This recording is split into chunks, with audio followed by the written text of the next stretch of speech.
మన ప్రభు అయిన యేసు క్రీస్తు పరిశుద్ధమైన నామంలో ఏర్పాటు చేయబడిన ఏప్రిల్ మాసం ఆయన సన్నిధికి కూడి చేరవచ్చిన ప్రభు బిడ్డలైన మీ అందరికీ నా హృదయపూర్వకమైన ప్రేమ వందనాలు. అయ్యా అందరికి వందనాలు, స్తోత్రాలు. ప్రభు మిమ్మల్ని అందరినీ సియోనులో నుండి ఆశీర్వదించును గాక. ఆమేన్. ఈ ఏప్రిల్ మాసం అంతా నా దేవుని కృప కనికరం మీకు తోడుగా ఉండును గాక. మీ కుటుంబాలను దేవుడు కాపాడును గాక. ఏ సాతాను చిక్కుల్లో పడకుండా ప్రభు మీ కుటుంబాలను తప్పించును గాక. మీ ప్రయాణాలలో క్షేమము కలుగు చేయును గాక.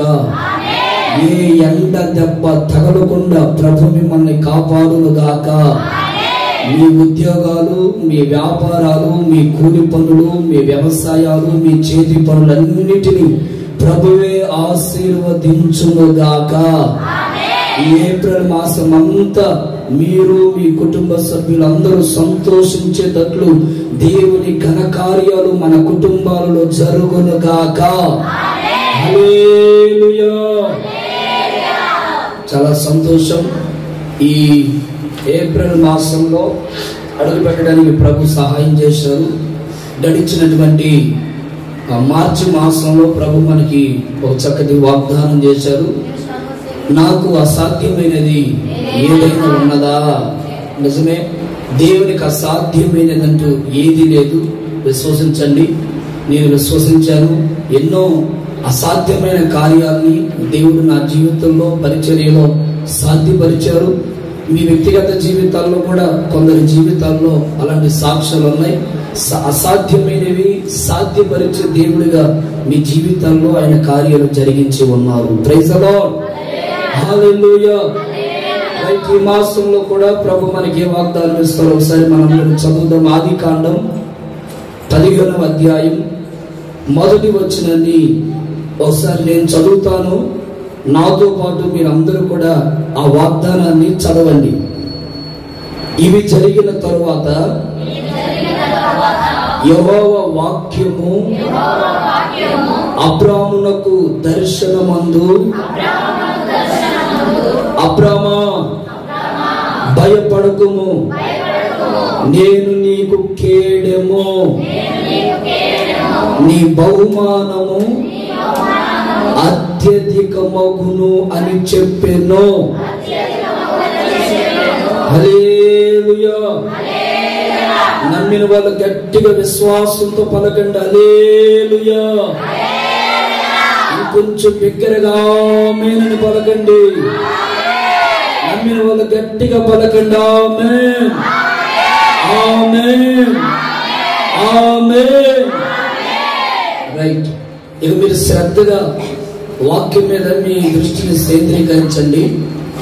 నేను మీకు చెప్తాను, మీకు అర్థమయ్యే రీతిలోనే నేను చెప్పడానికి ప్రయత్నం చేస్తాను. శ్రద్ధగా మీరు అందరూ వాక్యం మీద మీ మనసును కేంద్రీకరించాలని దేవుని ప్రేమలను నేను మీకు తెలియపరుస్తున్నాను. అబ్రహాము గురించి మనం చదువుకుంటా ఉంటే అబ్రహాముతో దేవుడు చేస్తున్న వాగ్దానం ఇది. స్వయంగా దేవుడే చేస్తున్న వాగ్దానం. మనుషులు చేస్తే ఒకవేళ మనుషులు ఆ వాగ్దానాలు మర్చిపోవచ్చు సందర్భాలను బట్టి. కానీ దేవుడు వాగ్దానం చేశారు కదా, ఎన్నటెన్నటికి ఆయన మర్చిపోయే దేవుడు కాదు. ఆమేన్. వినండి, అబ్రహాం ఆయన పేరులోనే ఇంకా అబ్రహాం ఉన్నాడు. ఆయన పేరు ఇంకా మార్చబడలేదు. అబ్రహాం ఉండగానే దేవుడు తన స్వజనుల నుండి అబ్రహాముని దేవుడు ఏర్పాటు చేసుకున్నాడు. నీవు నాకు స్వకీయ సాంపత్య జన్మగా మార్చబడాలి అబ్రహాం రా అని పిలిచాడు. సరేనయ్యా, నువ్వు పిలిచావు. నాకు ఈ లోకమొద్దు, లోకములో ఉన్న ఆశలొద్దు, లోకములో ఉన్న సనాతనమైన ఆచారాలతో కూడిన అనుభవాలు నాకు వద్దు.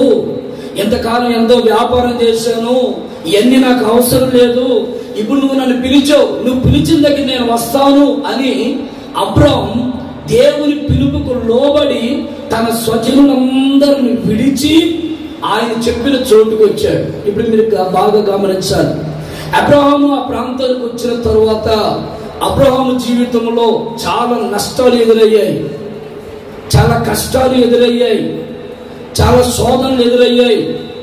చూడండి, మనం బైబిల్లో చదువుతూ ఉంటే 12వ అధ్యాయంలో రాయబడుతుంది. 12వ అధ్యాయంలో అబ్రాహాం గురించి వాళ్ళ భార్యను ఫరో అనే వ్యక్తి తన సైనికులు వచ్చి అబ్రాహాం భార్య శారా అనే తల్లిగారిని వాళ్ళు తీసుకొని వెళ్ళారు. ఫరో సైనికులందరూ తీసుకొని వెళ్ళారు. ఆమె చాలా చక్కగా ఉంది, చాలా అందంగా ఉంది అని అక్కడున్నటువంటి ఫరో సైనికులు తీసుకొని పోయారు. గమనించాలి మీరు ఇక్కడ బాగా. ఫరో అంటే ప్రతి ఒక్కరికి నోటెడ్. అదేంటంటే ఐగుప్తు దేశాన్ని పరిపాలించిన వ్యక్తి పేరు కదా ఫరో అని నోటెడ్. ఇప్పుడు మీరు బాగా చక్కగా వినండి, మీ మనసు మీద రాసుకోండి. ఫరో అంటే వ్యక్తి పేరు కాదు. ఫరో అంటే ఒక వ్యక్తిని నియమించాడు కదా, ఆ వ్యక్తి పేరేమో ఐగుప్తు దేశాన్ని పరిపాలించిన రాజు పేరు ఫరో ఏమో అని మీరు అనుకుంటారేమో. భ్రమపడద్దు. ఫరో అనేది ఒక అధికారం, ఒక అధికారం. ఇప్పుడు మన రాష్ట్ర ముఖ్యమంత్రి నారా చంద్రబాబు నాయుడు గారు ఉన్నారు. వారిని ఏమంటారంటే ముఖ్యమంత్రి అంటారు, ప్రధానమంత్రి అంటారు, ఎమ్మెల్యే ఎంపీ అంటారు. ఇదేంటంటే ఒక పదవి. మీకు అర్థమవుతుందా శ్రద్ధగా? ఇది ఒక పదవి, పేరు కాదు, పదవి. ఫరో అనేది ఏంటంటే ఆ రోజుల్లో ఎవరైతే రాజులుగా ఉంటారో ఆ రాజులందరినీ ఫరో అని పిలుస్తారు. ఈ మాట మీకు బాగా అర్థం అవ్వాలి. ఇప్పుడు ఇక్కడ ఉన్నటువంటి రాజు ఆయన పేరు అబీమెలెకు, కానీ అతని పేరు అక్కడ సంభాషించలేదు. కానీ ఫరో అనే వ్యక్తి గురించి మీరు శ్రద్ధగా వినాలి. ఈ ఫరో ఆ సైనికులందరూ ఏం చేశారంటే ఆ శారాన్ని తీసుకొని వెళ్ళారు. ఆమెను పాడు చేయాలనో లేకపోతే ఆమెను ఉంచుకోవాలనో రకరకాల దురాలోచనతో ఆ రాజుగారు ఆమె దగ్గర పెట్టుకున్నాడు. అబ్రహాముకి చాలా భయం వేసిపోయింది. అయ్యో, దేవుని మాట విని వచ్చేసాను, ఈ ప్రాంతంలో అడుగు పెట్టాను, ఈ ప్రాంతంలో మొట్టమొదటిగానే నా భార్యని ఫరో అనే వ్యక్తి తీసుకుని వెళ్ళిపోయాడు. ఒకవేళ నేను నా భార్యని చెప్తే నన్ను చంపేసి ఆమెను ఉంపడిగత్తుగా ఉంచుకుంటాడు, చెప్పకపోతేనేమో నా భార్యను పాడు చేస్తాడేమోనన్న భయం. ఆ భయము ఆయన గుండెల్ని వెంటాడి వేధిస్తా ఉంది. రెండో సందర్భం చూడండి, 13వ అధ్యాయంలో 6వ వచనంలో అక్కడ రాయబడుతుంది, అబ్రహాము లోతు ఒక కుటుంబముగా బయలుదేరి వచ్చారు. ఒక కుటుంబంగా బయలుదేరి వస్తే ఈ అబ్రహాము లోతుకి మధ్యలో ఎడబాటు, కలహము అక్కడ రాయబడిన మాట. వారి మధ్యలో కలహము పుట్టెను. ఈ కలహం ఏం చేసిందంటే విడిపోయేటట్లు చేసింది. ఇప్పుడు అబ్రహాము గుండెల్లో వేదన, బాధ, దిగులు, చింత. ఏంటో తెలుసా? అయ్యో, ఓ పక్కన చూస్తేనేమో నా భార్యని ఫలానా రాజుగారు తీసుకొని పోయారు. సరే, నాకు సన్నిహితంగా నా తమ్ముడు ఉంటాడనుకుంటే నా తమ్ముడు కొడుకు కూడా ఎలా అయిపోయాడు, నాకు దూరం అయిపోయాడు అని ఒంటరి పిచ్చుకలాగా మారిపోయాడు అబ్రహాం. ఏమైపోయిందో, నా జీవితంలో ఏ నష్టము కలుగుద్దో, కళ్ళు మూసి కళ్ళు తెరిస్తే ఏ వార్త వినాలో, ఒకవేళ ఇప్పుడు నిద్రపోయి మళ్ళా నిద్ర లేస్తే ఏ వార్త వినాలో, ఏ చెడు సమాచారం వినాలో అన్న భయం అబ్రాము గుండెల్ని చించేస్తా ఉంది, నెమ్మది లేకుండా చేస్తా ఉంది. మూడో మాట 14వ అధ్యాయంలో రాయబడింది, 5 రాజులు 4 రాజులు కలిసి యుద్ధము జరుగుతూ ఉంది. ఆ యుద్ధంలో దేవుడు విజయం ఇచ్చాడు. కానీ ఈయన అబ్రాం ఈ ప్రాంతానికి వచ్చిన తర్వాత యుద్ధాలు ప్రారంభమయ్యాయి. ఈ యుద్ధాల్లో గెలిచిన తర్వాత వాళ్ళు ఏం చేశారో తెలుసా? లోతు కుటుంబాన్ని, బంధువులను అందరినీ చెరపట్టుకుని తీసుకొని వెళ్ళారు. అబ్రాంకి ఏం చేయాలో అర్థం కావట్లేదు. అయ్యో, ఒక పక్కేమో భారీ సమస్య, మరొక పక్కేమో కలహాలు, మరొక పక్కేమో యుద్ధాలు. మరొక పక్కేమో నా తమ్ముడు కుటుంబాన్ని ఆ వేరే వాళ్ళు చెరపట్టుకుని తీసుకుని వెళ్ళిపోయారు. నన్ను నమ్మి వచ్చారు, నన్ను నమ్మి ఈ ప్రాంతానికి వచ్చారు, నా మీద భారం పెట్టి ఈ ప్రాంతానికి వచ్చారు. ఇప్పుడు వీళ్ళు చెరపట్టుకొని పోయారే, ఇప్పుడు వాళ్ళు ఏమైపోతే ఆ ఊర్లో నేను ఏ సమాధానం చెప్పాలి? అబ్రాహాం, నీ తమ్ముడి కొడుకు తీసుకోపోతివే, ఈ ఊరు కాదని దేవుడు చెప్పాడని పోతివే, ఇప్పుడు ఏమయ్యను అని పలు రకాలుగా భయంకరమైనటువంటి మాటలతో మనస్సు నలిగిపోతుందేమోనని భయాల మధ్యలో ఎవరిని గుండెను గుప్పెట్లో పెట్టుకొని గడగడ గడగడ గడగడ వణిగిపోతున్నాడు అబ్రహాము. ఎన్నో భయాలు, అక్కడి నుంచి ఇక్కడ అడుగు పెడితేనే ఇన్ని భయాలు స్టార్ట్ అయ్యాయి. అసలు ఇంకా రేపటి దినం ఎలా ఉంటుంది? ఇంతతో పోయింది. ఓకే, నా భార్య నా దగ్గరికి వచ్చింది, నా లోతుని తీసుకొని వచ్చుకున్నాను, ఇంతవరకు బాగానే ఉంది. అసలు రేపేం జరుగుతుంది? రేపటి దినం ఏంటి? పరిస్థితులు ఏంటి? పిల్లరా, చాలా మంది కుటుంబాలలో కూడా వారి వ్యక్తిగత జీవితాలలో యేసు ప్రభుని అంగీకరించుట ద్వారా, యేసు ప్రభుని ఆయన నామ స్మరణ చేయుట ద్వారా అనేకులు నీకు దూరం అయిపోయి అటు కష్టాలు, నిందలు, బాధలు అవి కాక ఇంకా అనేకమైన శ్రమల మధ్యలో ఒంటరిగా మార్చబడి గుప్పెట్లో గుండెలు పెట్టుకుని ఏడుస్తూ భయపడుతూ అయ్యో ఏం జరుగుద్దో ఏం జరుగుద్దో ఏం జరుగుద్దో అని కలవరపడుతున్నావేమో. అప్పుడు అంటాడు అబ్రహాముతో దేవుడు, అబ్రహాం భయపడకుమో, నేను నీకు కేడమును, నేను నీకు కేడముగా ఉండబోతున్నాను. ఎందుకు భయపడుతున్నావు? ఎందుకు కలవరపడుతున్నావు? ఎందుకు నీ గుండెల్లో ఆవేదనలు? ఎందుకు నీ గుండెల్లో మనశ్శాంతి లేకుండా దిగులు పడుతూ కృంగిపోతూ నీరసించిపోతూ నీ జీవితాన్ని వ్యయపరుచుకుంటావు? భయపడకు, నేను నీకు కేడముగా ఉండబోతున్నాను. గట్టిగా చప్పట్లు కొడుతూ ప్రభుని స్తుతించండి, గట్టిగా గట్టిగా గట్టిగా గట్టిగా. హల్లెలూయా, హల్లెలూయా. చూడండి, కేడము అనగా అర్థం రాసుకునే వాళ్ళు ఉంటే మీరు చక్కగా రాసుకోండి. కేడము అనగా డాలు, రెండు టెక్కెము, ఇంగ్లీష్లో అంటారు షీల్డ్, అంటే కవచము. షీల్డ్ అంటే కవచము. ఈ కేడము అనేది యుద్ధ భూమిలోకి వెళ్ళినప్పుడు అటు సైడ్ నుంచి వస్తున్న సైనికుడైనా, ఇటు సైడ్ నుంచి వస్తున్న సైనికులకైనా ప్రతి ఒక్కరికి ఈ డాలు అనేది ఖచ్చితంగా ఒక చేతిలో పట్టుకొని ఉండాలి. అది దేని కొరకంటే ఒక రక్షణ కవచం కొరకు. ఆ డాలు లేకపోతే ఆ కేడుము దేని కొరకంటే మనల్ని మనము రక్షించుకోవడానికి. దావీదు ఒక అద్భుతమైన మాట అంటారు తన కీర్తనలో, అయ్యా నీవు నా ముందు ఉన్నావు, నీవు నా వెనక ఉన్నావు, నీవు నా పక్కన ఉన్నావు, నీవు నా ఇటు పక్కన ఉన్నావు. నేను ఒకవేళ నడుస్తున్నప్పుడు నా పాదలను ఎత్తుకొని నడిపిస్తున్నావు. అంటే దావీదు తన కీర్తనని ఎంత అద్భుతంగా వర్ణంగా ఎంత చక్కగా వర్ణిస్తున్నాడో చూడండి. అంటే దేవుడట దావీదుకి చుట్టూరు కవచం వేసి కాపాడుతున్నాడు. స్తోత్రం చెప్పండి, హల్లెలూయా. ఈ డాలు ఒక సైడే మనం పట్టుకోగలం, ఈ డాలు ఒకవైపే మనం పట్టుకోగలం, చుట్టూరు ఉండదు ఈ డాలు. యుద్ధం వచ్చిందనుకోండి, ఆ కత్తి వచ్చిందనుకోండి, బాణం వచ్చిందనుకోండి, ఒక సైడ్ నుంచి అట్లా ఆపుకోగలం.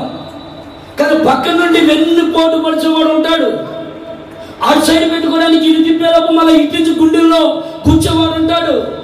అయితే బైబిల్ చెప్తుంది, ఇప్పుడు దేవుడు నీకు కేడముగా ఎందుకు ఉండబోతున్నాడు తెలుసా? నీ చుట్టూరు ఆయన కవచంగా ఉండబోతున్నాడు. ఏ శత్రువు నిన్ను తాకనివ్వడు, ఏ అపవాది నిన్ను ముట్టనివ్వడు, ఏ సాతాను తంత్రములు, ఏ సాతాని అలజడ నీ గుడారములకు రాకుండా ప్రభువే చుట్టూ కంచె వేయునుగాక. ఆయనే నీకు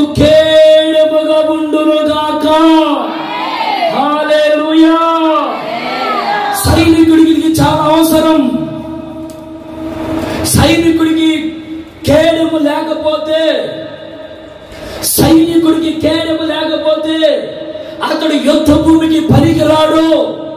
అలాగే సంఘ సహవాసంలో చేర్చబడిన ప్రతి క్రైస్తవుడికి కేడెము అనేది చాలా చాలా చాలా చాలా అవసరమై ఉన్నది. స్తోత్రం చెప్తారా గట్టిగా? హల్లెలూయా. పరమగీతములు 6వ అధ్యాయం 4వ వచనాన్ని ఒకసారి చదువుగా మనందరం విందాం.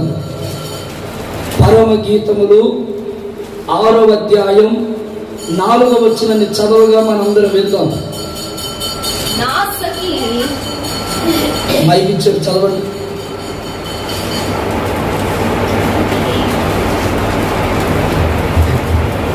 నాసకి నీవు తిర్సా పట్టణము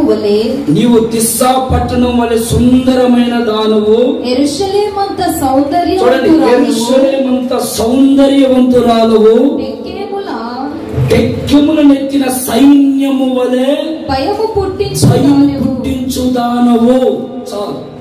ఇక్కడ కేడెము గురించి పరమగీతములలో ఏమండి ప్రియుడు చక్కగా వర్ణిస్తా ఉన్నాడు. ప్రియురాల గురించి, ప్రియురాలా నీవు ఎలా ఉన్నావో తెలుసా? సమాజంలో నీవు సమాజంలో ఎలా కనబడుతున్నావో తెలుసా? టెక్కెములు నెత్తిన సైన్యము వలె భయము పుట్టించు దానమై ఉన్నావు. అంటే ఇప్పుడు సంఘం ఎలా ఉండాలి? ఇప్పుడు విశ్వాసం ఎలా ఉండాలి? ఇప్పుడు సంఘములో చేర్చబడినటువంటి బిడ్డలు ఎలా ఉండాలి? బైబిల్ చెప్తుంది, మీరు టెక్కెములను ధరించిన సైన్యము వలె సాతాను గుండెల్లో భయము పుట్టించే క్రైస్తవుడిగా నీవు సంఘములో మారాలి. నీవు చేతగాని వాడిలాగా కూర్చోకూడదు. సాతాను కలవరాలకి భయపడే క్రైస్తవుడిగా ఉండకూడదు. శోధనలకి, అవమానాలకి, నిందలకి, బాధలకి, నిట్టూర్పులకు, ఒంటరితనానికి నీవు కలవరపడకూడదు. నీ చేతిలో టెక్కెము ఉండాలి. ఆ టెక్కెము చూసిన సాతాను గుండెలో భయం పుట్టాలి. స్తోత్రం చెప్పండి. హల్లెలూయా. సమూయేలు రాసిన 2వ గ్రంథం 22వ అధ్యాయం 31వ వాక్యంలో కూడా ఇలాగా దావీదు రాజు గారు చక్కటి మాట వివరిస్తాడు.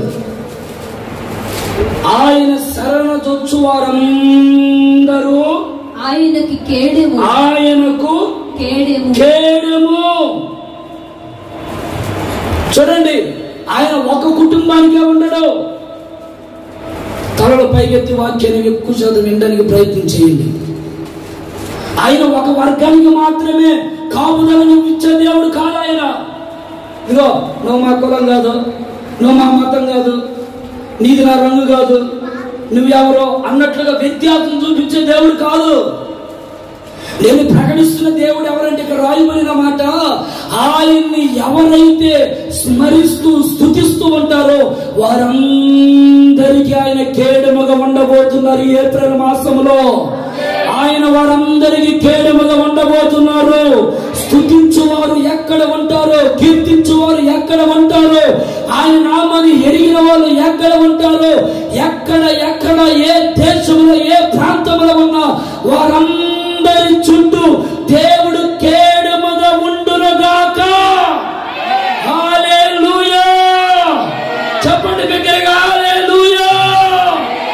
ఆయన కేడెముగా ఉండే దేవుడు. నువ్వు ఏ ఊర్లో ఉన్నా, నువ్వు ఏ రాష్ట్రంలో ఉన్నా, నువ్వు ఏ మండలంలో ఉన్నా, నువ్వు ఏ వర్గంలో ఉన్నా, నువ్వు ఆయనను స్తుతించే వ్యక్తివైతే ఆయన నీ చుట్టూ ఎలాగుంటాడట? నీ చుట్టూ ఎలాగుంటాడు? కేడెము వలె ఉంటాడు. ఒక ప్రొటెక్షన్, ఒక కాపుదల. యోబు గ్రంథంలో రాయబడుతున్న మాట ఏంటంటే, దేవుడు నాకు కలిగిన సమస్తము చుట్టూ కంచె వేసెను. అందుకని అపవాది ఆ గుడారములోకి సమీపించలేకపోతున్నాడు. వింటున్నారా? అపవాది గుడారములోకి రాకుండా ఉండడానికట దేవుడు చుట్టూ కంచె వేశారు. ఈ మాసంలో మీరు నమ్మండి, విశ్వసించండి, వాగ్దానాన్ని చేతపట్టండి. మీ గుడారము చుట్టూ ఆయన కంచె వేయును గాక, ఆయనే కేడముగా ఉండును గాక, ఆయనే కేడముగా ఉండును గాక, ఆయనే కేడముగా ఉండును గాక. ఆ 22వ అధ్యాయంలో 3వ వచనంలో కూడా రాయబడుతుంది. పలుమార్లు అంటారు దావీదు, అయ్యా నీవే నా కేడము, నీవే నా దుర్గము, శ్రీనన నీవే నా ఆశ్రయము. పలుమార్లు పలుమార్లు పలుమార్లు దేవుడు అదే పదాన్ని ఉచ్చరిస్తున్నాడు దావీదు. కారణం ఏంటంటే దావీదుకి తెలుసు, నేను ఆరాధిస్తున్న దేవుడు నాకు కేడముగా ఉన్నాడు. ఆమేన్. ఒకసారి చేతుల పైకి చెప్పండి గట్టిగా, కొంచెం దగ్గరగా చెప్పండి. కేడముగా ఉన్న దేవుడు ఏ కార్యాలు చేస్తాడు? నీ చుట్టూరు ఆయన కేడముగా ఉండి ఆయన చేసే కార్యాలు ఏంటో క్లుప్తంగా చెప్తాను, సకాలంలో ముగిస్తాను.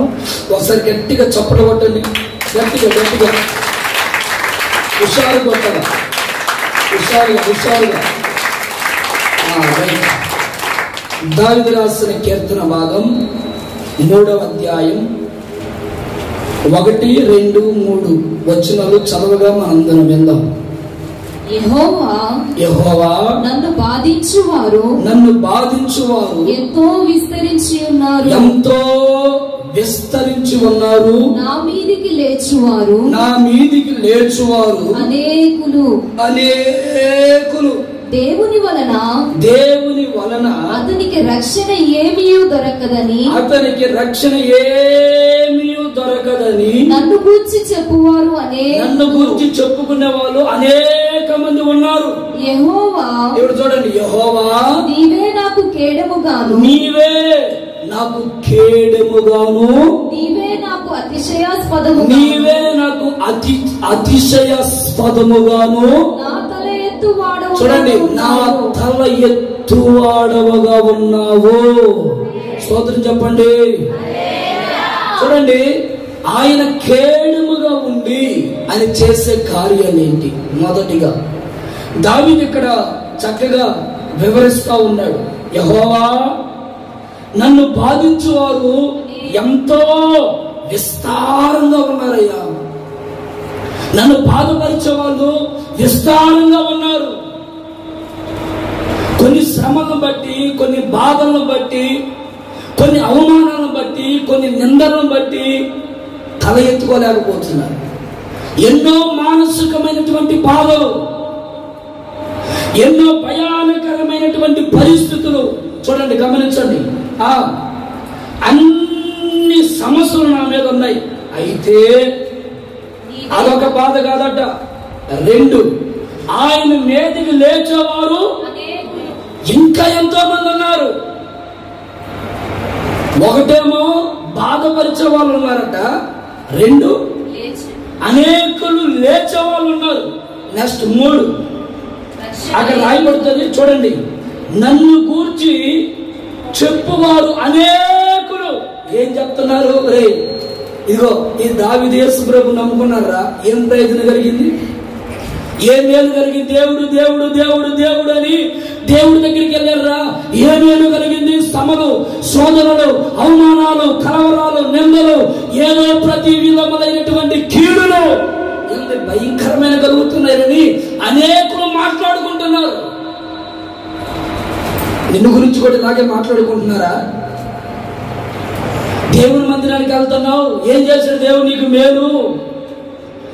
ఒకవేళ బాధపరిచే వాళ్ళు ఒక గుంపు అయితే, దుమ్మెత్తి పోసే వాళ్ళు ఒక గుంపు అయితే, అనేకులు లేచేవారు ఒక గుంపు అయితే, మరలా నీ గురించి చెడ్డ మాటలు చెప్పుకునే వాళ్ళు అనేకులు. ఆ మనిషి వ్యక్తి ఎలా ఉంటుంది మీరు చెప్పండి. ఇంట్లో ఉండమంటే బాధ పెట్టేవాళ్ళు, బయటికి వెళ్ళమంటే అనేకులు గుంపులు గుంపులుగా లేచేవాళ్ళు.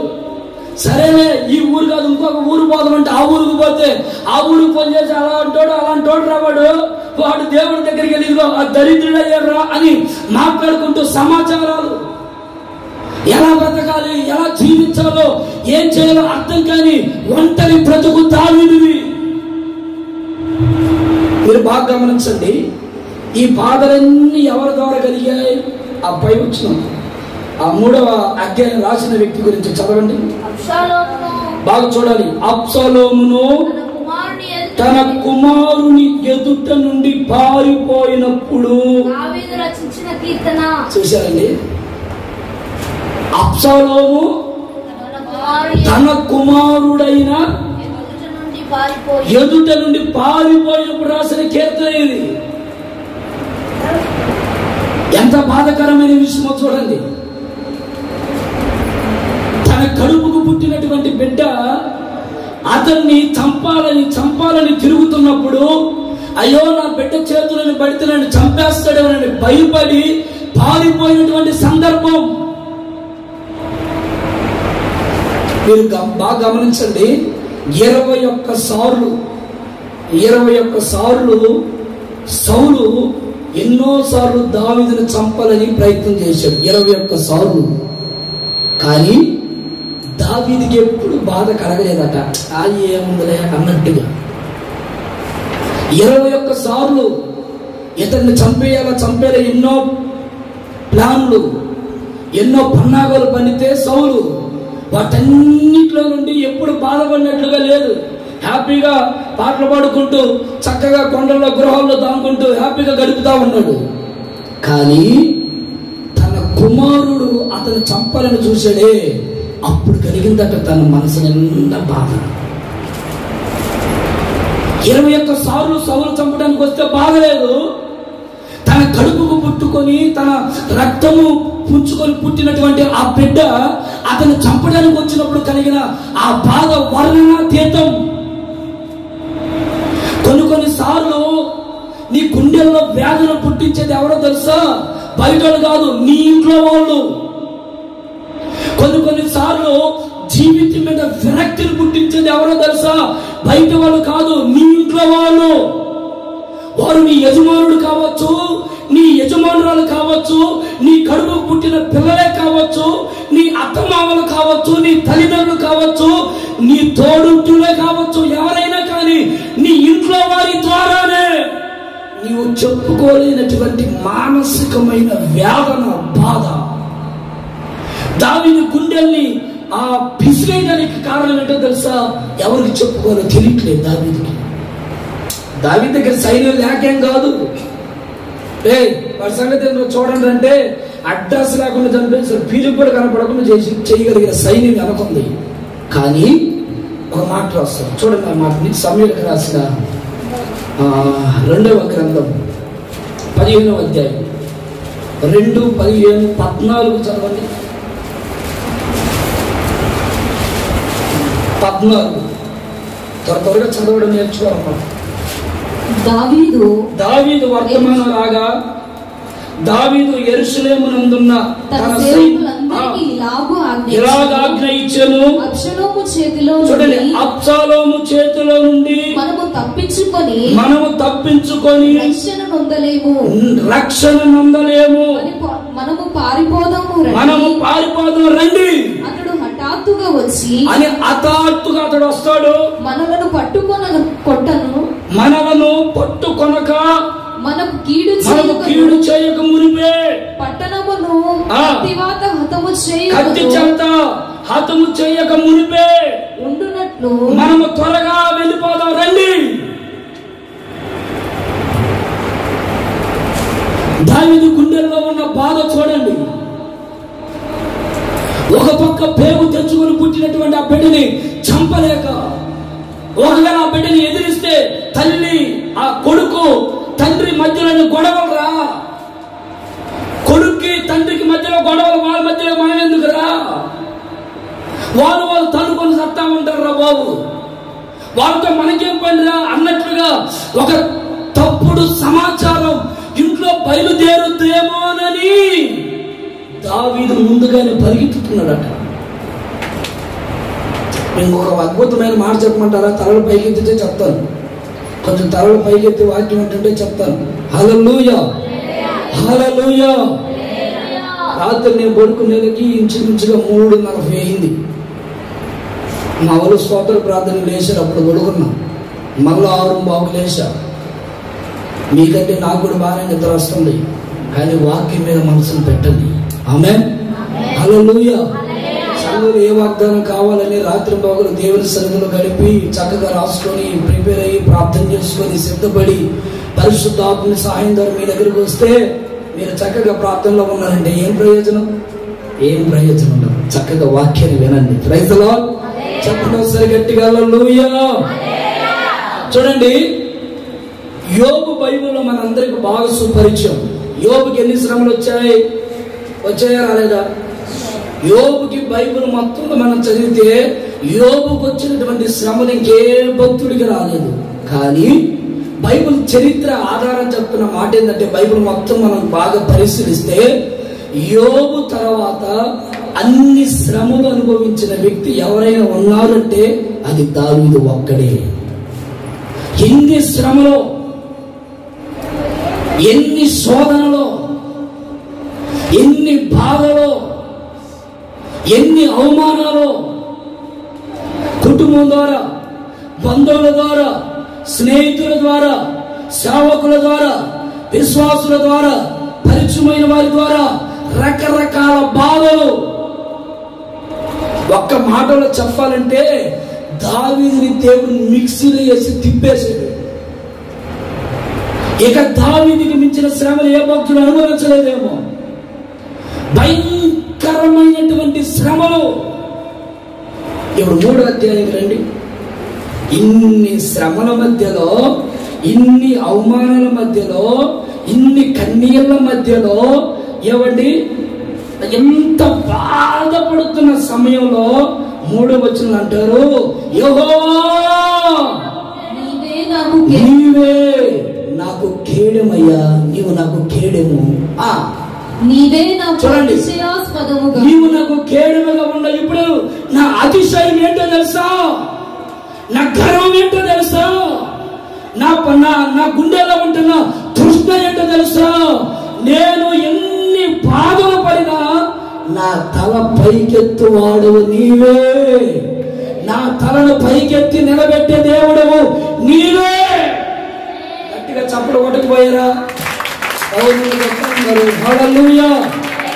ఎన్ని శ్రమల మధ్యలో, ఎన్ని బాధల మధ్యలో, ఎన్ని అవమానాల మధ్యలో, ఏమంటే ఎన్ని రకరకాల హింసకు గురైనటువంటి దావీదు అంటారు, తన గుండె నిండా దేవుని ప్రేమతో నింపబడిన దావీదు అంటారు, నీవు నా కేడము, నీవు నా కేడముగా ఉన్నావు కనుక నేను ఎన్ని బాధల్లో ఉన్నా నా తలను పైకెత్తుతావయ్యా.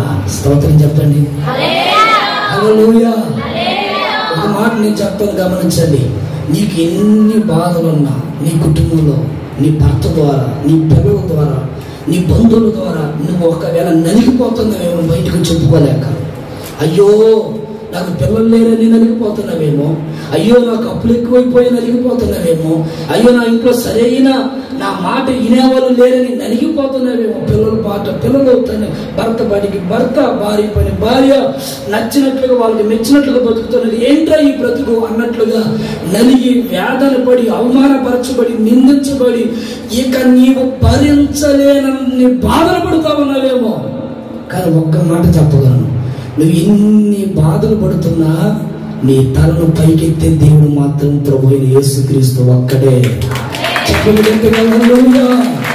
ఎన్ని బాధల్లో ఉన్నా, ఎన్ని పరిస్థితులన్నీ చిన్న పిల్లలు అయిపోయినా, ఒకవేళ నీ కుటుంబం అంతా నీరు గారిపోయినా, నీ పిల్లలు చెట్టుకొకరు పుట్టకొకరులాగున్నా, నీ పరిస్థితులన్నీ తారుమారైపోయినా, నీ జీవితంలో నెమ్మది లేకపోయినా, ప్రభు చెప్తున్న మాట, దేవుడు నీకు కేడముగా ఉండి ఆయన ఏం చేస్తాడో తెలుసా? నీ తలను పైకెత్తబోతున్నాడు. నీ తలను పైకెత్తి నీకు ఒక ఘనతను తీసుకురాబోతున్నాడు దేవుడు. హల్లెలూయా. తల దించబడే అనుభవం. ఎన్ని పరిస్థితుల మధ్యలో తలదించుకొని అవమానపరచబడ్డావు. నీ కుటుంబ పరంగా కానీ, భార్య ప్రకారంగా, లేకపోతే సమస్యలు, శోధనలు, అవమానాలు, ఏ సమస్యను బట్టి నువ్వు తలదించుకొని ఉన్నావో నీ తలను దేవుడు పైకెత్తును గాక. నమ్మిన వాళ్ళు గట్టిగా చెప్పండి హల్లెలూయా. అసలు మీ కుడి చేతులు పక్కన్న కుడి చేతులకు ఇవ్వండి. మీ పక్కన వాళ్ళకి ఇవ్వండి. కుడి చేతులు ఇచ్చారా లేదా? ఒకరు ఇచ్చుకోండి. ఇచ్చుకోండి అమ్మా. ఏది ఇచ్చి తీసేస్తున్నారు? పట్టుకొని నేను చెప్పినట్టు చేయండి. కాసేపు పట్టుకొని దేవుడు నీ తల పైకెత్తును గాక. దేవుడిని తల ఎత్తుతాడా? అది కాదు వాళ్ళ వైపు చూడు. అక్క వైపు చూసి అక్క దేవుడిని తల పైకెత్తుతాడని చెప్పండి.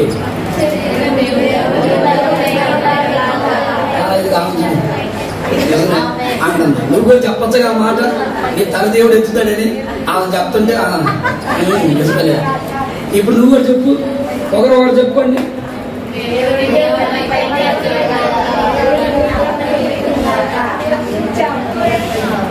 హల్లెలూయా. దేవుడు మీ తలలు పైకెత్తును గాక. ఏ విషయంలో నువ్వు తలదించుకున్నావో అది ఏ సమస్య అయినా పర్వాలేదు. నేను ఒక మాట చెప్తా. క్రైస్తవ ప్రపంచంలో ఏ ప్రాంతంలోనైనా ఏ దేశంలోనైనా క్రైస్తవులుగా ఉన్న కుటుంబాల్లో, నేను చాలా సంవత్సరాల నుండి దేవుని పరిచయంలో ఉన్నాను, చాలా కుటుంబాలు నేను చూశాను. కుటుంబాల్లో భయంకరమైన శ్రమలతో నలిగిపోతున్న కుటుంబాలు చాలా చూశాను. మినిస్టర్లో ఉన్నప్పుడు కానీ బయటకు వచ్చినప్పుడు కానీ చాలా కుటుంబాలు చూశాను. అది నేను అతిశయంగా ఏం చెప్పగలనంటే, వాళ్ళకన్నీ శ్రమలున్నా దేవుడు వాళ్ళ స్థితి అంతటిని అద్భుతంగా మార్చాడు. స్తోత్రం చెప్పండి గట్టిగా. హల్లెలూయా. దావీదుని దేవుడు రోజు రోజుకి పిప్పు చేస్తుంటే, పక్కన్న వాళ్ళు మాట్లాడుతుంటే దావీదు కుటుంబం అనుకుంటుంది. దావీదు అనుకుంటాడు, అబ్బా నా కుటుంబంలో అసలు ఏ మేలు జరిగిందిరా బాబు, ఇదిగో నా ఇంటి పక్కనకి మేలు జరుగుతున్నాయి. అసలు అదంతా ఎందుకు? దేవుణ్ణి అంగీకరించిన వాడు శుభ్రంగా తాగుతున్నాడు, తింటున్నాడు, తిరుగుతున్నాడు, హ్యాపీగా ఉన్నాడు, వాడు బాగున్నాడు కదరా బాబు, మన బ్రతుకులు ఎలాగున్నాయి అన్నట్లుగా చాలా మంది వ్యక్తిగత జీవితంలో ఇలాంటి మాటలే. కానీ బైబిల్ అంటుంది, అలాంటి వ్యక్తులు నువ్వు ఎంతగా దేవునితో నలపబడుతావో, నువ్వు ఎంతగా దేవుని శ్రమలతో నువ్వు బాగా ఇరుకుల్లో, ఇబ్బందుల్లో, కష్టాల్లో భరిస్తూ ముందుకెళ్తావో, దేవుడు నీ కుటుంబాన్ని అంతగా తలమానికగా నిలబెట్టును గాక. నీ తలను దేవుడు అలా పైకెత్తును గాక. నీ తలను దేవుడు పైకెత్తును గాక. చరిత్రకారుల్లో ఎవరి బైబిల్ పట్టణములలో దేవుడు చెప్పిన స్టేట్మెంట్ ఏంటో చెప్పిన, దావీదు నీ కుటుంబంలో నేను శాశ్వతమైన కృపను చూపబోతున్నాను. దావీదు పడిన శ్రమ, దావీదు పడిన కష్టము, దావీదు అనుభవించిన బాధ ఇక ఆయనతో ముగించబడి తరతరాలు దేవుని కృపకు యోగ్యులుగా మారిపోయారు. స్తోత్రం చెప్పండి. గట్టిగా. హల్లెలూయా.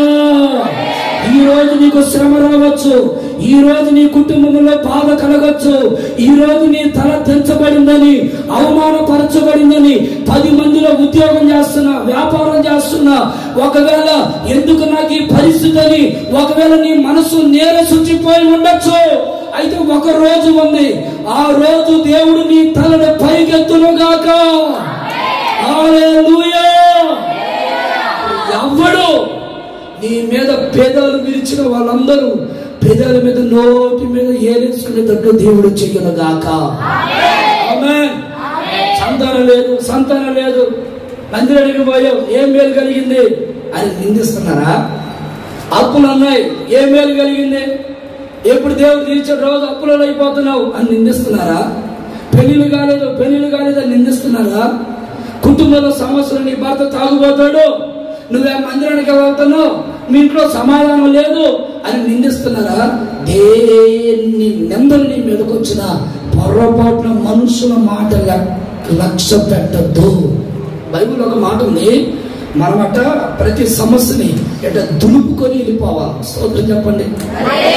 ఆ దులుపుకునే వాళ్ళు ఎట్ట దులుపుతారు అమ్మా? ఇప్పుడు మనకి షర్ట్కి దుమ్ము అయింది, ఈ దుమ్ము ఎట్టంటారా?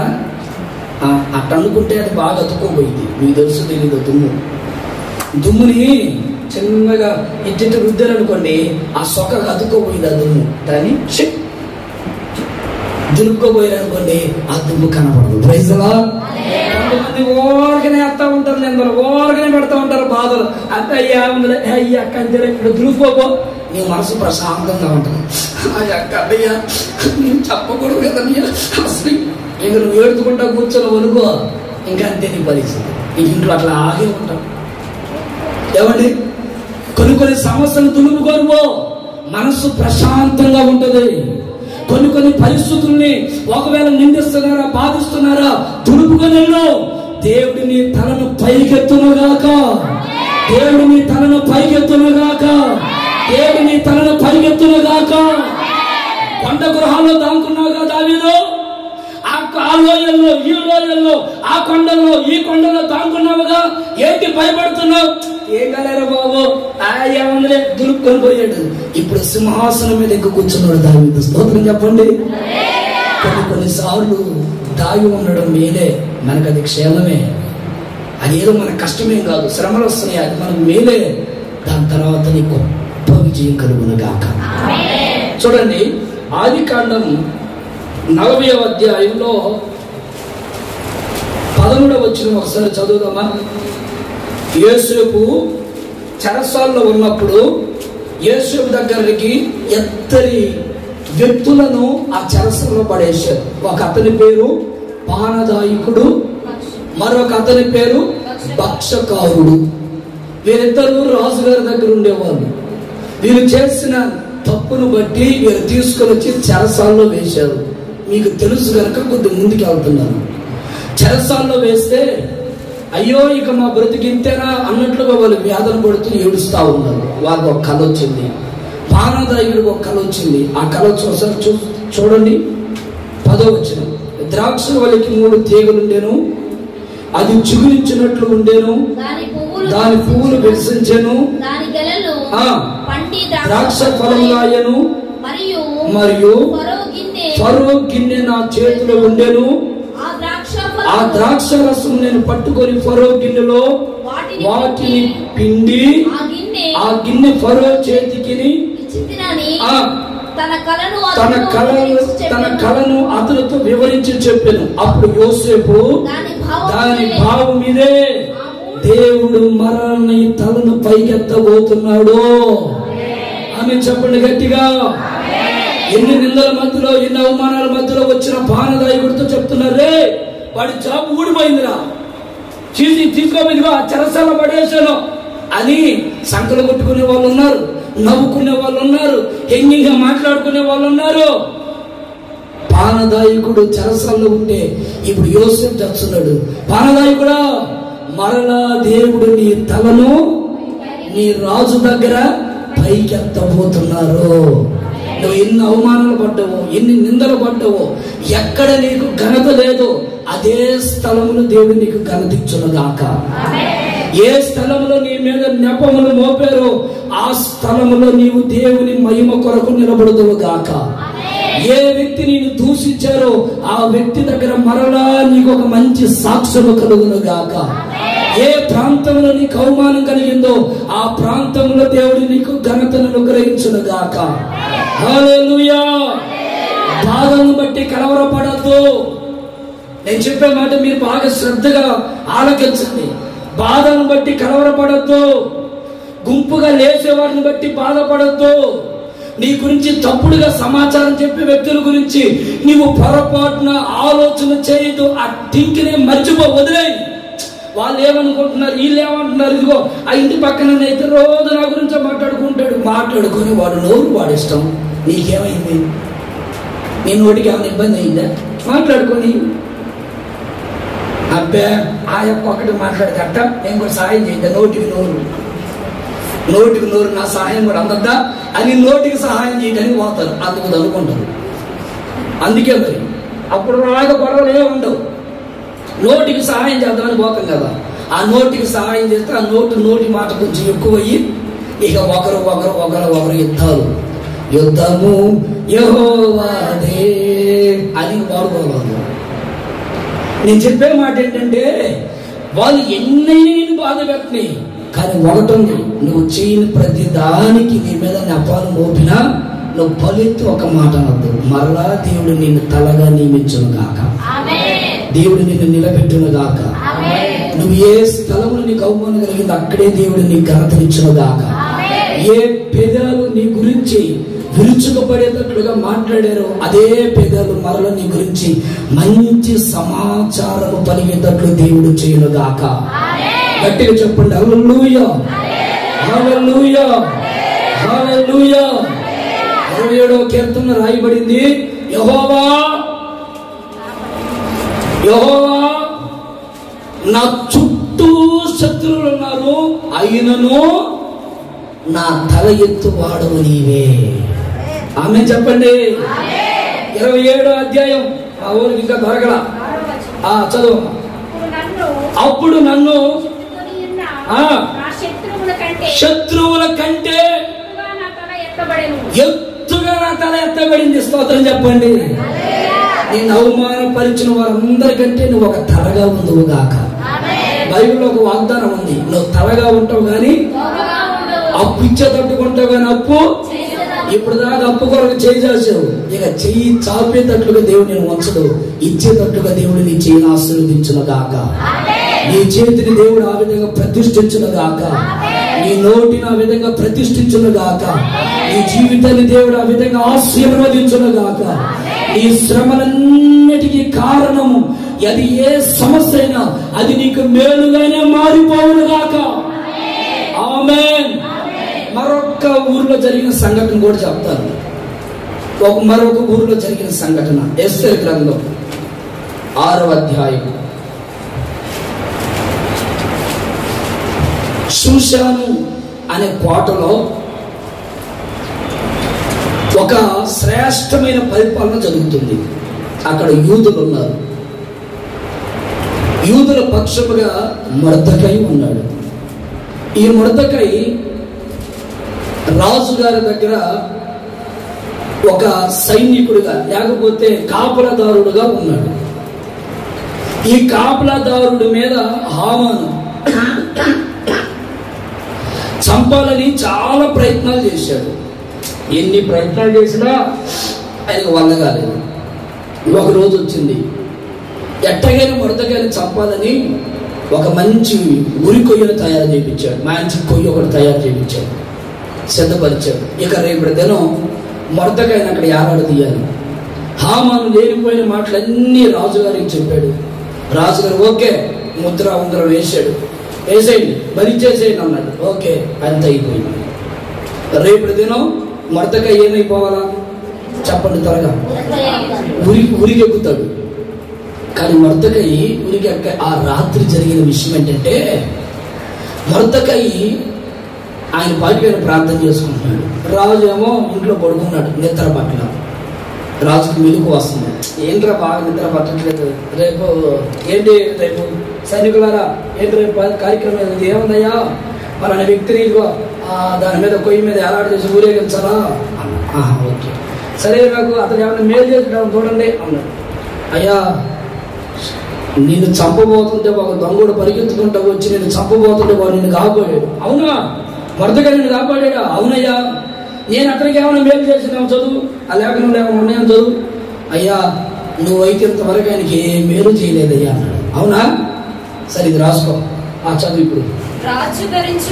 ఇప్పుడు రాజుగారు ధరించుకునే రాజవస్త్రములు, రాజు ఎక్కే గుర్రము, రాజు తన తల మీద ఉంచుకొని తల మీద ఉంచుకునే పాక, రాజ కిరీటము ఒకడు తీసుకొని రాగా గనులైన రాజు యొక్క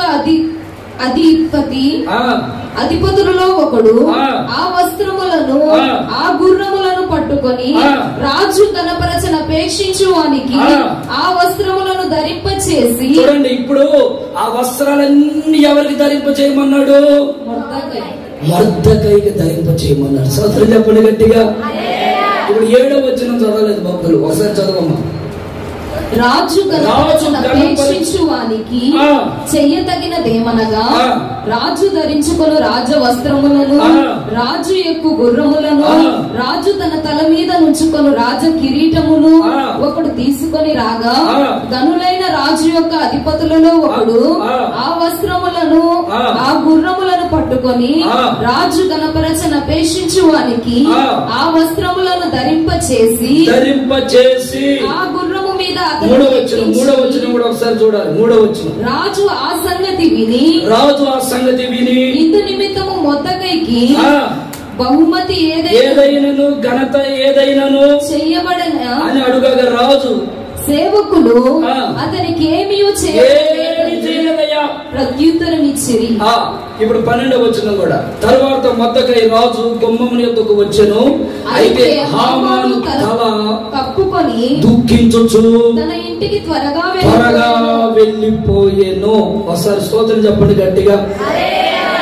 చూడండి, హామానట మొర్దెకై తలని తలదించాలి, అవమానపరచాలని ఎన్ని ప్రయత్నాలు చేసినా హామాను తలదించుకునేటట్లుగా దేవుడు చేశాడు. ఆమె చెప్పండి. ఆమె నిన్ను ఎంతమంది అవమానపరచాలని ఎన్ని ప్లాన్లు వేసినా అవన్నీ నీ ముందు విఫలమైపోతాయి. గట్టిగా చెప్పండి. ఆమె ఒకవేళ నీ మీద ఎంతమంది కుట్రబనినా ఆ కుట్రలన్నీ వేస్తున్నామలో చల్లా చెదురైపోతాయి. గట్టిగా చెప్పండి. ఆమేనండి.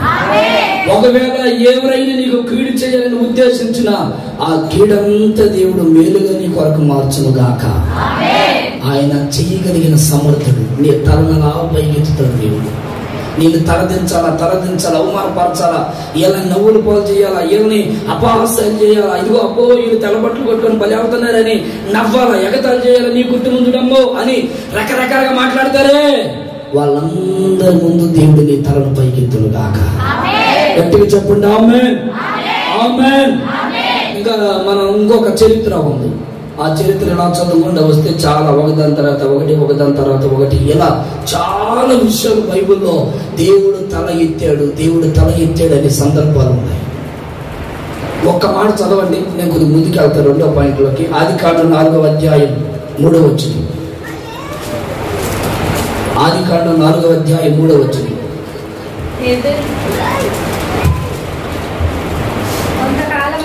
కొంతకాలమైన తరువాత పొలము పంటలో కొంత యెహోవాకు అర్పణగా తెచ్చెను. హేబేలు కూడా తన మందలో నుండి తొలుచుచు వాటిని తెచ్చాడు. వాటికి కొన్ని తెచ్చెను. యెహోవా హేబేలును అతని అర్పణను లక్ష్యపెట్టెను. అతని అర్పణను కానీ కయ్యూను తన అర్పణను మాత్రమే లక్ష్య పెట్టలేదు. కాబట్టి కయ్యూనికి మికిలి కోపం వచ్చి అతడు తన ముఖము చిన్నబుచ్చుకొనగా యెహోవా కయ్యూనుతో నీ కోపమేలా, చిన్నబుచ్చుకొని ఎందుకు నీ ముఖం చిన్నబుచ్చుకొని ఉన్నావు?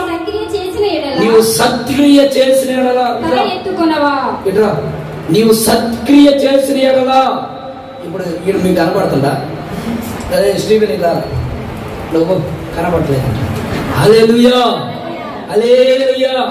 ఇప్పుడు చూడండి, ఇతడు ఉన్నాడు కదా, ఇతడు విలియం తొందర రావాలి. ఇతని పేరేం పేరంటే హేబేలు. చెప్పండి.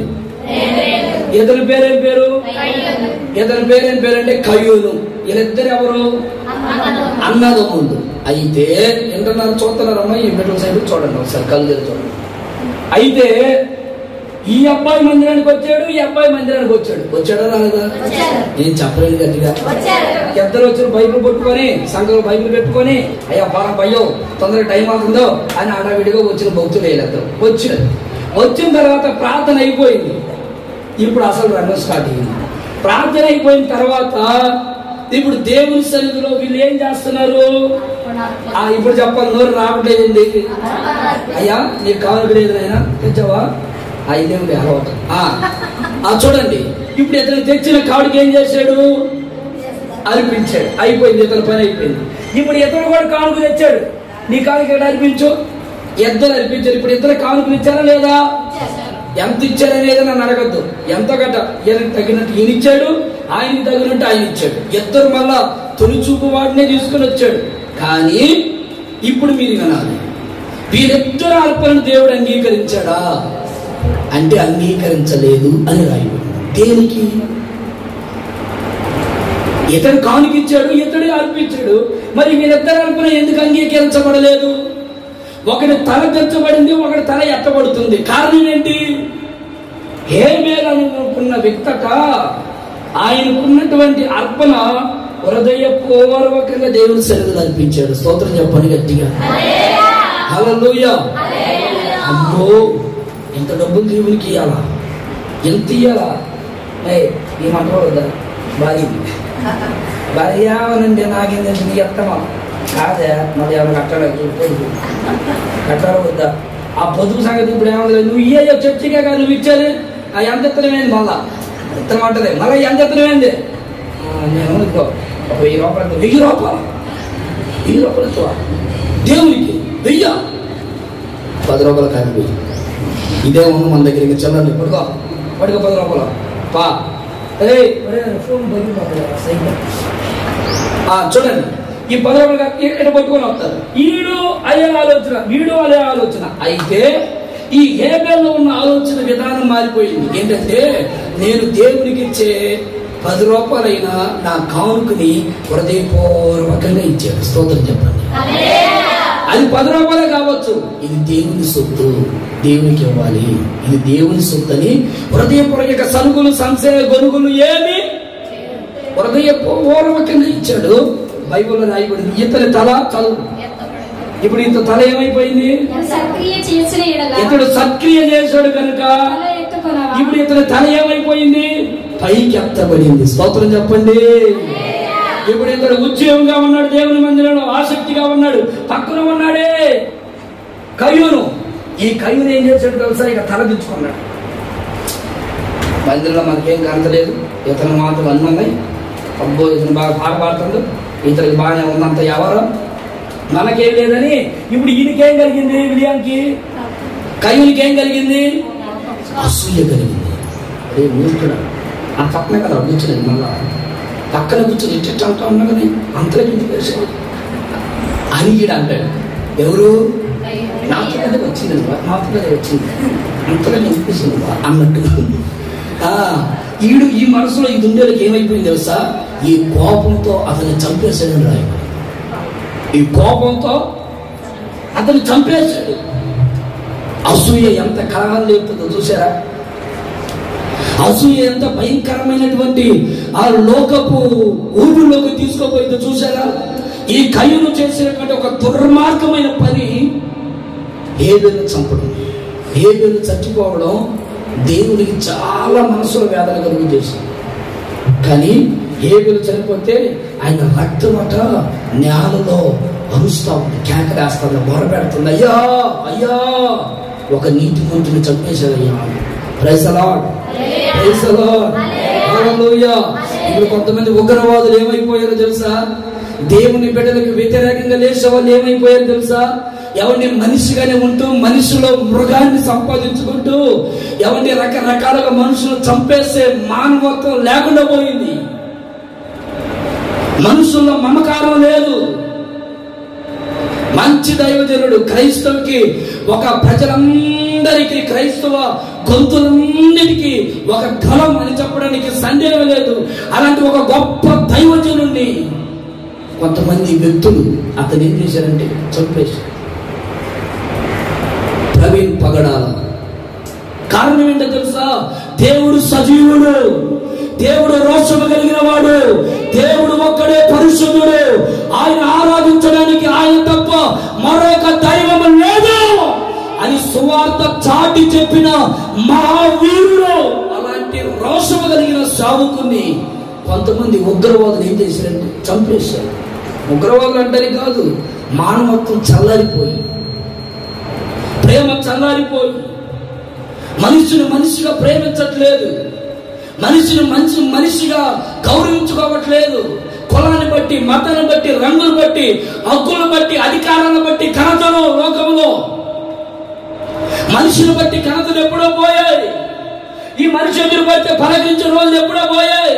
ఇప్పుడు అధికారం, పేరుందా, డబ్బుందా, బలముందా, ఏమైనా పలుకుబడి ఉందా, అలాంటి వ్యక్తులతో సహవాసాలు. ప్రియులారా, ఎంతమంది ఎన్ని రకాలుగా ప్రయత్నం చేసినా క్రైస్తత్వాన్ని ఎవడు ఆపలేడు. సోదరు చెప్పండి గట్టిగా, హల్లెలూయా. మీరు గమనించాలి, చరిత్రలో మనం ముందుకెళ్తే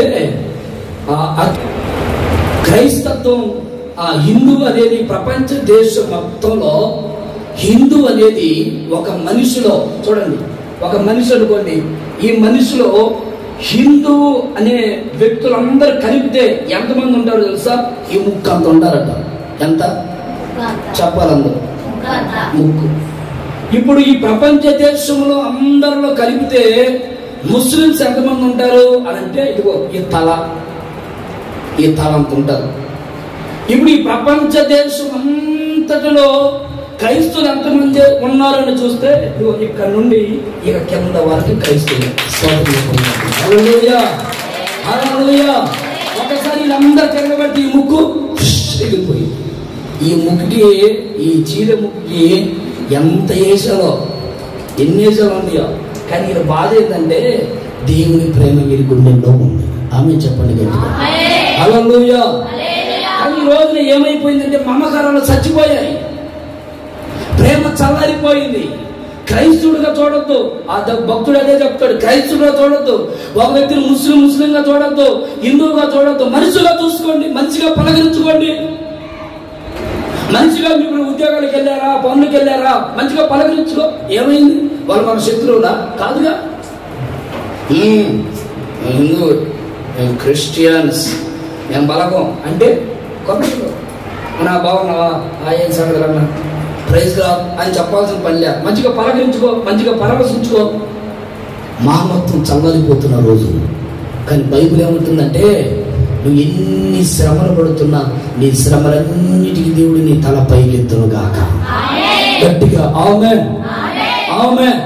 చూడండి, ఇప్పుడు ఈ హేబేలు అర్పణ దేవుడు ఏం చేశాడు? అంగీకరించాడు. అంటే ఇతని దశమ భాగాన్ని దేవుడు, చూడాలి, ఇతని దశమ భాగాన్ని దేవుడు ఏం చేశాడట? అంగీకరించాడు. అంటే దాని అర్థం ఏంటో తెలుసా? నువ్వు ఇచ్చే కానుక దేవుడు ఎంత విలువగా కనపరుస్తున్నాడో ఆలోచించండి. నువ్వు ఇచ్చే కానుక అంత విలువ ఉంటుంది. కొంతమంది ఆ విలువ గుర్తుపట్టరు, ఆ విలువ తెలియదు. రాత్రి మగలు వెళ్తా ఉంటారు పనులకి, రాత్రి మగలు కూర్చున్నాను, రాత్రి మగలు పనులో పనులు ఎప్పుడు చూసిన పనే. అక్కడ ఎక్కడ ఏంటంటే ఈ రోజు రాలేదు, అయ్యా పాస్టర్ గారు మా మేస్త్రి ఒక్కరోజు రమ్మన్నాడు అయ్యా అని అంట. రోజు వెళ్తావు, వెళ్ళకూడదని నేను ఎప్పుడన్నా వెళ్ళండి. కానీ నీ కష్టపడిన కష్టం చేతి లేదు, దేవుని సన్నిధిలో ఎందుకు లేదు? ఎందుకు దొంగగా ఉంటున్నావు? కొంతమంది వచ్చినప్పటి నుంచి గమనిస్తారా, అదే 10 ఆ పాట ఒకటి ఉందిగా, పదే నేను వేసిపోనా బ్రతుకంత ఈ 10 రూపాయలే. ఇక అదే ఆ 100 రూపాయలు తప్ప కనీసం నీ దశమ భాగం ఏది? నీ కష్టపడుతున్నా నీ అర్పణ ఏది దేవుని సన్నిధిలో? హేబేలు ఒక మంచి మనస్సాక్షితో తన అర్పణని దేవుని పాదాల దగ్గర పెడితే దేవుడు అర్పణని అంగీకరించాడు. అతని తలను దేవుడు పైకెత్తాడట. స్తోత్రం చెప్పండి. నీ తల ఇంకా ఎందుకు ఎత్తబడలేకపోతుందంటే నువ్వు కష్టపడుతుంది. కష్టం ఒకటైతే నువ్వు ఇచ్చేది ఒకటి. పలిగిపోతావండి. పలిగిపోయిన తర్వాత పని దగ్గర రోజుకి 500 కూలి పడింది అనుకో, ఆ రోజున మేస్త్రి 300 ఇచ్చాడు అనుకో, అప్పుడు నువ్వు ఏమంటావు? పోనీలే అని అనుకున్నవా? టీ మొత్తం చుట్టాలి ఎక్కడ పోతుంది? నేను లేననుకున్నావు ఆ రోజు. ఇన్ని మాట్లాడతావా? ఎందుకంటే అంటే అసలు మేమేమనవయ్యా అన్నట్టుకున్నారు. అసలు మేమేం మాట్లాడినట్టు మా ఊరు ఉన్నారే, దుమ్ములే వదిలిపెట్టేస్తానంతే. చెప్పండి గట్టిగా హల్లెలూయా. అట ఇట తేలిపోవాలి. తేలి అక్కడే 300 వేసేవి, 500 అందరికి ఆ రోజు పడింది. మాకు తెలియదా లెక్కలో? ఎన్ని మాట్లాడతాం, ఎన్ని. ఇక్కడ మాట్లాడే వాళ్ళు లేకేగా నువ్వు కాలుకు లేకుండా తప్పించుకొని పోతుంది. అంతేనా కనుక ఇక్కడ మాట్లాడే వ్యక్తులు ఉండరు కదా. ఇది దేవుడు చూస్తున్నాడనే ఒక భయభక్తులతో మనం ఇచ్చే కాను కదా. ఇది దేవుడు చూస్తున్నాడు, దేవుడికి లోబడాలా. నేను కష్టపడుతుంది రాత్రి మగ ఒక ఆదివారం రావు మళ్ళీ చక్కగా ఆదివారాలు కూడా మానేసి ఎక్కడికి వెళ్ళామంటే పనిగా అంటావు. ఏది నువ్వు కష్టపడిందంటే ఆ 150, ఆ 10 రూపాయలు, ఆ 20 రూపాయల నోటు. నీ అర్పణ కూడా విలువైంది దేవుని సన్నిధిలో. అది చెప్తున్నా నేను. నువ్వు ఎక్కడున్నా సరే నీ అర్పణ విలువైంది, నీ అర్పణ ప్రాముఖ్యమైంది, నీ కానుక దేవునికి అంత విలువైంది. స్తోత్రం చెప్పండి గట్టిగా. హల్లెలూయా, హల్లెలూయా. నీ అర్పణను బట్టి దేవుడు ఏం ఇస్తాడంట? ఘనత ఘనత ఘనత నీ తలపైకి ఎత్తబడుతూ ఉంటుంది. నీ అర్పణను బట్టి ఘనత వస్తుంది. దేవుడికి ఇచ్చే విషయంలో దేవుడిని లేపుతా ఉంటాడు. దేవుడే నీ తలను పైకెత్తుతూ, దేవుడిని ఆశీర్వదిస్తూ, ఒక తలమానికగా నియమిస్తూ, అనేకులకు ఒక ఆశీర్వాదకరముగా దేవుడు నిన్ను, నీ కుటుంబాన్ని ఖచ్చితంగా మారుస్తాడని చెప్పడానికి సందేహం ఏమీ లేదు. దేవుడు చేయడానికి సమర్థుడు. అయితే నీవు మాత్రం అర్పణ విషయంలో నమ్మకస్తులుగా కనపడాలి. Praise the Lord. మొత్తం 3 విషయాలు రాసుకుని వచ్చా. ఎన్ని చెప్పండి గట్టిగా. 3 విషయాలు రాసుకుని వచ్చా. ముచ్చటంగా చెప్పమని. మరి ఇప్పుడేమో 1 విషయం అయింది, ఇంకో 2 ఉన్నాయి. చెప్పమంటారా వద్దంటారు? మీరే చెప్పండి ఒక మాట. అయ్యా పైనేమో భయంకరమైన సగ, ఎక్కడేమో లోపల సరైన ఫ్యాన్ లేక అదొక ఉక్కబోస్తా ఉంది. తొందరగా వదిలి పెడతామన్న వాళ్ళు గట్టిగా 2 చేతులు పైకి హల్లెలూయా చెప్పండి. చెప్పాలి గట్టిగా హల్లెలూయా. వదిలిపెట్టేస్తా మిమ్మల్ని బట్టి. ఆమేన్, హల్లెలూయా. సరే, ఏది ఏమైనా నేను చెప్పదలిచిన మాట ఒకటే. నీకు ఎన్ని బాధలు కలిగినా నువ్వు ఏమీ కలవరపడద్దు. ఎన్ని అవమానాలు కలిగినా భరించు, ఓర్చుకో. దావీదు తన కుమారుని ద్వారా ఎన్నో బాధలు పడుతున్నా వాటన్నిటిలో నిలబడ్డాడు. దేవుడు తనను పైకి ఎత్తువాడుగా ఉన్నాడు. ఆమేన్. నీ అతిశయం అదే ఉండాలా, నీ కర్మం అదే ఉండాలా. ఏంటయ్యా నీ అతిశయం? నా దేవుడు నన్ను ఖచ్చితంగా ఆశీర్వదిస్తాడు. నీ భర్త వ్యసనాల్లో ఉన్నాడుగా, నీ పిల్లలు వ్యసనాల్లో ఉన్నారు, పర్వాలేదు. అయినా నా దేవుడు నా భర్తని మార్చడానికి సమర్థుడు. నీ గుండెల్లో అది పుట్టాలి, ఆ రోషం పుట్టాలి. నేను ఎవరైనా నిన్ను ఎగతాళిగా మాట్లాడడానికి, అబ్బో నువ్వు అనుకున్నది ఏం జరగలేదు కానీ ఎగతాళిగా చేయడానికి వచ్చినా వాళ్ళ ముందు నువ్వు దేవుని నామానికి అవమానంగా నిలబడద్దు. ఏం కనుక దేవుడి వేలను బట్టి దేవుడి నామానికి మహిమకరంగానే నీ బిడ్డలు తెచ్చుకుంటావు. ఆమేన్, హల్లెలూయా. దేవుడు ఇచ్చిన చిన్న ఉద్యోగమా, ఆ ఉద్యోగాన్ని బట్టి దేవుడు కనపరచు, ఆ ఉద్యోగాన్ని బట్టి దేవుడు స్తుతించు, ఆ వ్యాపారం బట్టి దేవుని కనపరచు, ఆ పొలం పనులు బట్టి దేవుడు దీవించు.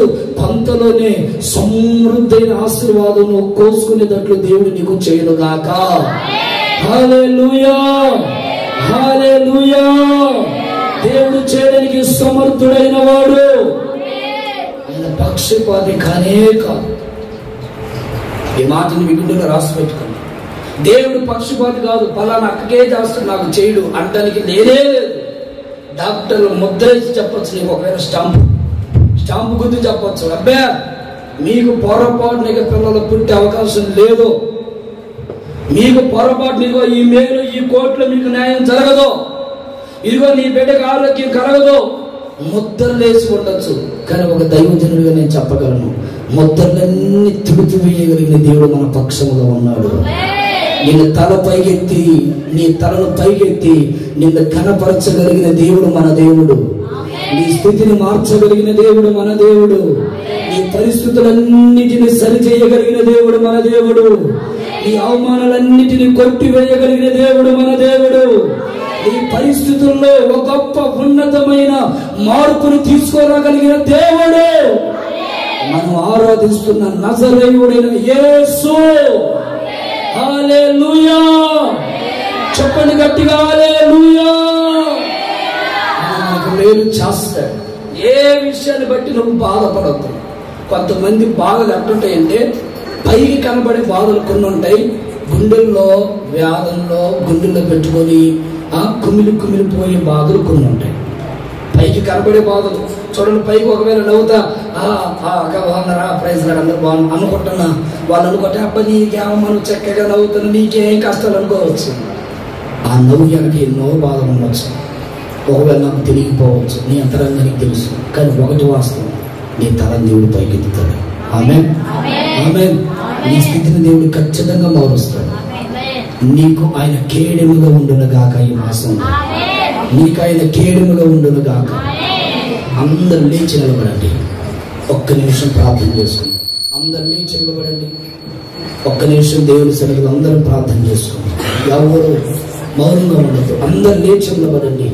లేచి నిలబడిన ప్రతి ఒక్కరూ ప్రార్థన చేసుకోనండి. ప్రభువా, నా తల పైకెత్తు వాడు నీవే నాయనా. యెహోవా, నీవు నా కేడెము, నీవు నా కేడెము. అబ్రహాముతో దేవుడు వాగ్దానం చేస్తున్నారు. అబ్రహాం, భయపడకు, నేను నీకు కేడెమును, నేను నీకు కేడెమును, నేను నీకు కేడెమును. నీ బహుమానమును అత్యధికముగా చేయబోతున్నాను, అత్యధికముగా చేయబోతున్నాను. ఆయన కేడెముగా ఉండే దేవుడు. ఆయన కేడెము, నీ చుట్టూరు ఆయన కేడెముగా ఉంటారు. పరిస్థితి ఏదైనా కానివ్వండి, నీ స్థితిని మార్చగలిగిన దేవుడు ఆయన. సమస్య ఏదైనా కానివ్వండి, నీ కన్నీటిని తుడవగలిగిన దేవుడు ఆయన. ఒకవేళ ఈ రోజు బట్టి నీకున్న సమస్యను బట్టి కన్నీరు కాలుస్తున్నవేమో ప్రభువును అడుగు. అయ్యా, నా కుటుంబంలో ఎన్నో నిందలు ప్రభువా, భరించలేని బాధలు. అందరూ ఎగతాళి చేస్తున్నారు, నవ్వుతున్నారయ్యా. బయటికి వెళ్ళాలంటే అవమానాలు. ఏ మేలు చేశాడు, ఏ కార్యము జరిగింది అని అవమానిస్తున్నారా? కలవరపడదా. నీ కలవరాలన్నింటినీ కొట్టివేయగలిగిన దేవుడు ఆయన. ప్రియులారా, దేవుని సన్నిధిలో ఏ విషయాన్ని బట్టి నువ్వు కలవరపడద్దు.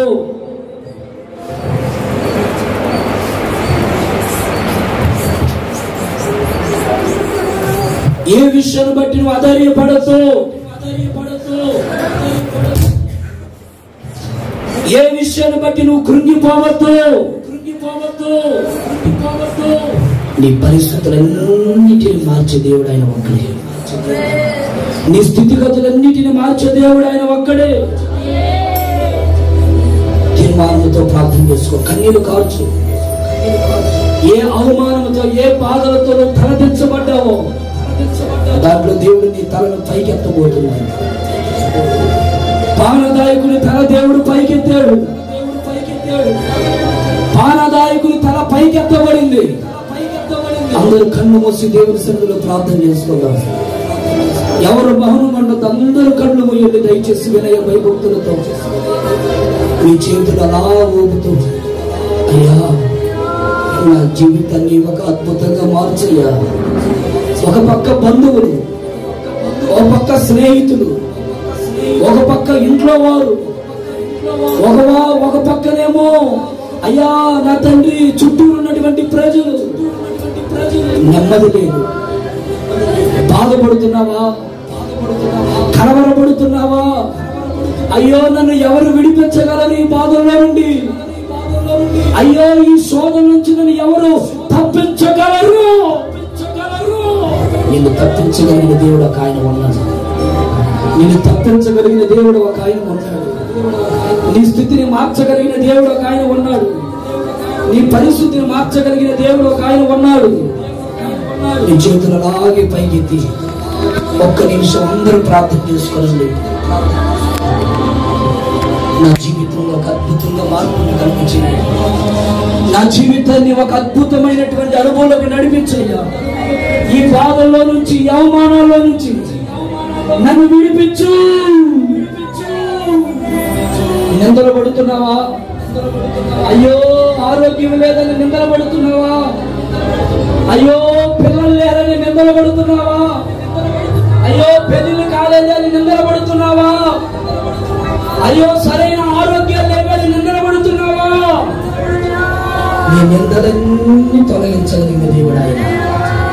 నీ బాధలన్నీ తొలగించగలిగిన దేవుడు. నీ చేతులు అలాగే పైకెత్తి ప్రార్థన చేసుకో. నీ చేతులు అలాగే పైకెత్తు. అందరు రెండు చేతులు ఎత్తండి. అందరు రెండు చేతులు ఎత్తండి. మీ చేతులు ఎంత పొడవు ఉన్నాయో అంత పొడవు ఎత్తండి. అయ్యా, నా తలను పైకెత్తు ప్రభు అని అడుగు. నా తల పైకెత్తు ప్రభు అని అడుగు. నా తలను పైకెత్తయ్యా అని అడుగు. నా పిల్లల తలను పైకెత్తయ్యా. నా కుమార్తె తల పైకెత్తయ్యా. నా కుమారుని తల పైకెత్తయ్యా. ఎన్నో సమస్యల మధ్యలో, ఎన్నో శోధనల మధ్యలో, ఎన్నో అవమానాల మధ్యలో, మీ బాధల మధ్యలో నలిగిపోతున్నామేమో. శ్రమల తర్వాత దేవుని ఒక విధిని ఇవ్వబోతున్నాడు. శ్రమ తర్వాత ఒక ఆశీర్వాదం నీ జీవితంలో కలగబోతుంది. కలవరపడద్దు, దుఃఖపడద్దు తల్లి. ఓ చెల్లి, అయ్యో దేవుడు నా గర్భాన్ని ఇంకా ముట్టలేదే, అయ్యో నాకు ఇంకా పిల్లలు లేరని దిగులు పడద్దు. దేవుడు నీ గర్భాన్ని తెరవగలిగిన వాడు. ఆయనకు అసాధ్యమైనది ఏదైనా ఉన్నదా? ఆయన నీకు కేడము, ఆయన నీకు కేడము. నిన్ను అత్యధికముగా చేయగలిగిన దేవుడు, నిన్ను విస్తరింప చేయగలిగిన దేవుడు. Thank you lord. చప్పట్లు కొడుతూ, చప్పట్లు కొడుతూ హల్లెలూయా. రిబాక తురబల శబరిక తురబల. నీ సంతతిని విస్తరింప చేయగలిగిన దేవుడు, నీ పరిస్థితులను విస్తరింప చేయగలిగిన దేవుడు, నీ జీవితాన్ని మధురముగా మార్చే దేవుడు.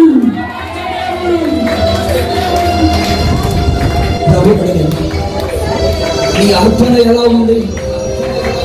ఏ వేళ అర్పణ దేవుడు అంగీకరించేటట్లుగా ఉంది. మరి నీ అర్పణ దేవుడు అంగీకరిస్తున్నాడా? దేవుడు అంగీకరించి అర్పణ ఇవ్వగలుగుతున్నావా? ఎంతకాలమని దొంగగా ఉంటావు? ఎంతకాలమని దేవునికి దూరముగా ఉంటావు? ఎంతకాలమని దేవుని సంఘములో వెనకబడిపోతావు? దేవుడు నీ తలను పైకెత్తబోతున్నాడు. దేవుడు నీ స్థితిని మార్చబోతున్నాడు. దేవుడు నీకు ఘనత ఇవ్వబోతున్నాడు. నీ అర్పణ దేవునికి ప్రాముఖ్యమైనది. నీ అర్పణను బట్టే నీ తల పైకెత్తబడుతుంది.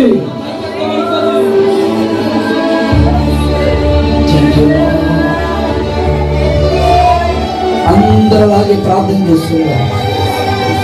నీ కుడి చేతులు అలాగే పైకెత్తి ప్రార్థన చేస్తున్నాడు. ఒక దైవజనుడిగా నీ కొరకు మేము ప్రార్థన చేస్తాం. పరిశుద్ధుడా, జీవాధిపతి, మీకు స్తోత్రాలయ్యా. ఇంతవరకు ఈ ఆరాధన ఆశీర్వాదకరంగా మీరు జరిగిస్తూ వచ్చారు.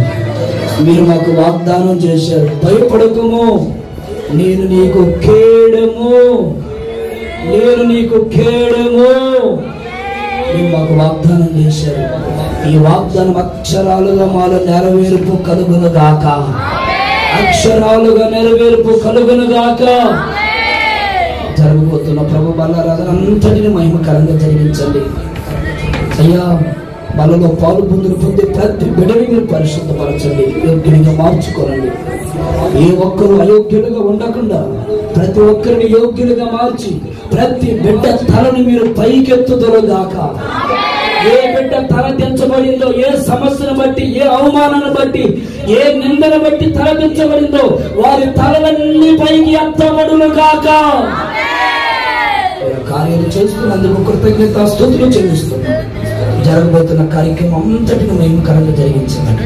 యేసు నామమున అడిగి పొందుకొని ఉన్నాము తండ్రి.